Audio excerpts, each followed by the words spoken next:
because of the great compassion. It's not an ordinary compassion.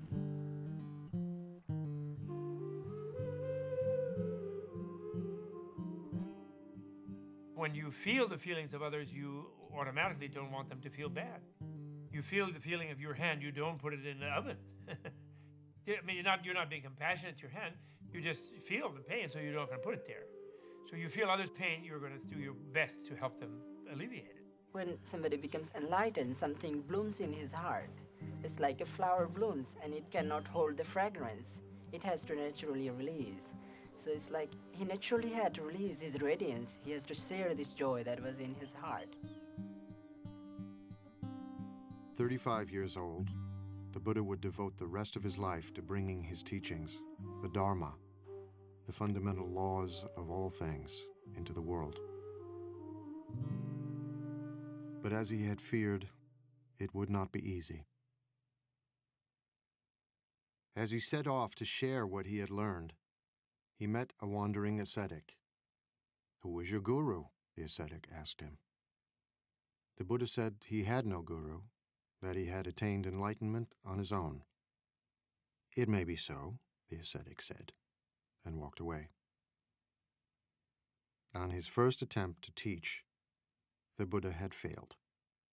Buddha meets someone who doesn't see anything special about him, because the awakened Buddha doesn't look any different from anybody else. He is ordinary.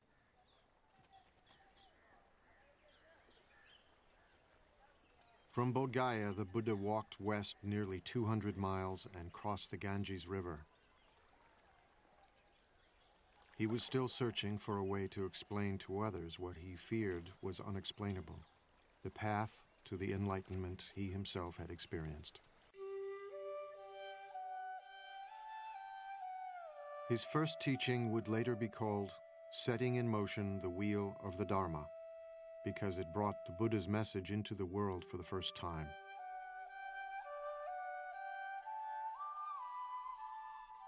He did not propound a dogma. Instead, he spoke from his own experience, out of his own heart. He had known the abandon of the sensualist and the rigors of the ascetic. Now, he would disavow both of them. Tune us the sitar, neither low nor high, and we will dance away the hearts of men.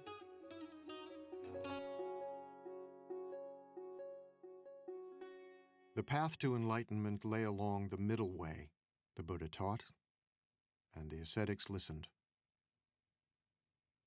Now he would answer the question that 6 years before had provoked his spiritual journey, the question of suffering. Buddhists don't have a creation story. There is no creator deity.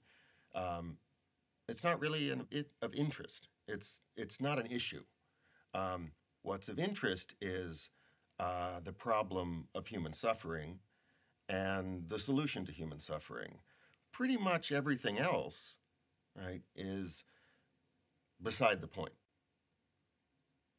The Buddha's analysis of suffering came in the form of what have come to be called the Four Noble Truths. There is no commandments or anything. The first noble truth is that there is suffering in this world. Generally, this suffering has been mistranslated. And he says that this suffering, this unsatisfactoriness, doesn't arise by itself. It has causes. Our own mind causes it.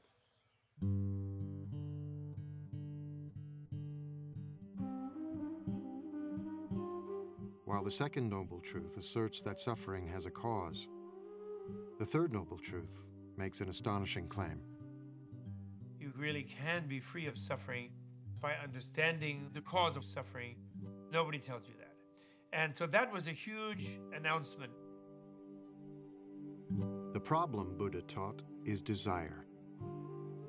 How to live with the confused and entangling desires of our own minds.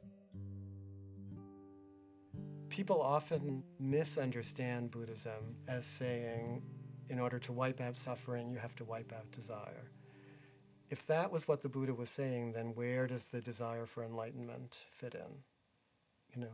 The Buddha is saying, be smart about your desires. desire must be there. Without desire, how can lead our life? Without desire, how can achieve Buddhahood? Strong desire to become Buddha.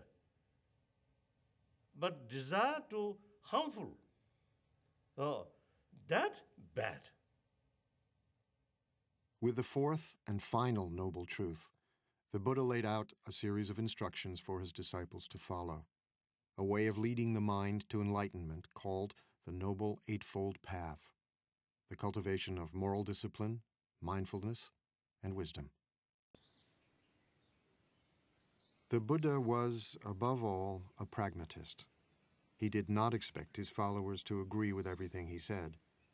He encouraged them to debate and argue, to challenge him. Buddhists say, my follower should not accept my teaching out of devotion, but rather your own experiment.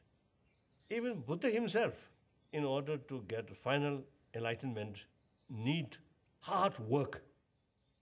So investigate based on reason, through logical investigation. If something contradicts in the Buddha's own word, then we have the right to reject that. Buddha.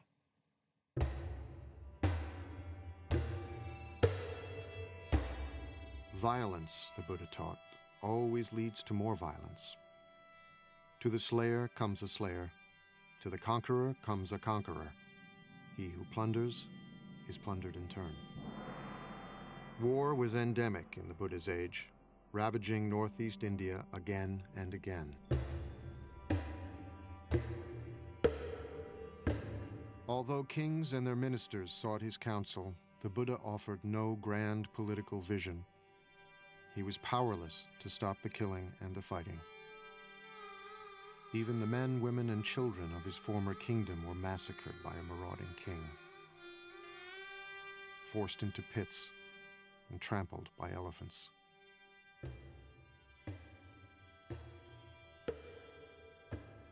It was said that the Buddha received the news in silence. Hundreds of them killed. So that day, Buddha was sad. Buddha's a human being, so he acts like a human being. So sometimes you see, he also, you see, they fail. He failed to perform miracle.